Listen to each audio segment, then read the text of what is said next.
মানুষের জন্য আকর্ষণীয় করা হয়েছে ছোট জিনিসকে। এক নম্বর হলো নারী, নারীর জন্য পুরুষ, পুরুষের জন্য নারী। কে করে দিয়েছেন আকর্ষণ বলেন?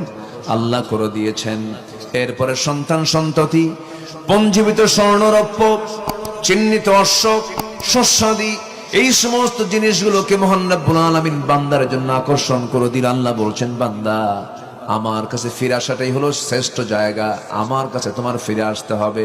আমি তোমার জন্য এমন একটা জান্নাত রেখে দিয়েছি, যে জান্নাতটা সর্বনিম্ন যে জান্নাত হবে 10টা পৃথিবীর মতো একটা জান্নাত। জান্নাত মনে হয় ছোট হয়ে গেছে, এত আস্তে সুবহানাল্লাহ বললেন। জোরে বলেন না ভাই, আর একটু জোরে বলেন সুবহানাল্লাহ। সবাই কি সেই জান্নাত পেতে রাজি আছেন?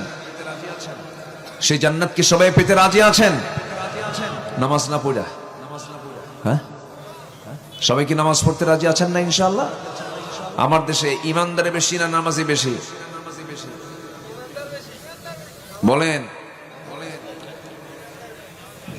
প্যাস লাগছে না?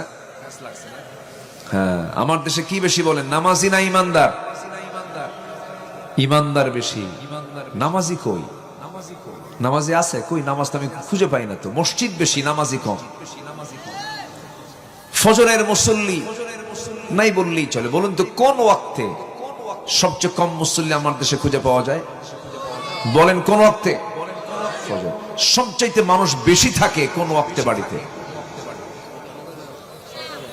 বাড়িতে থাকে কোন ওয়াক্তে মানুষ বেশি? বলেন তো। ফজরে। কি করে?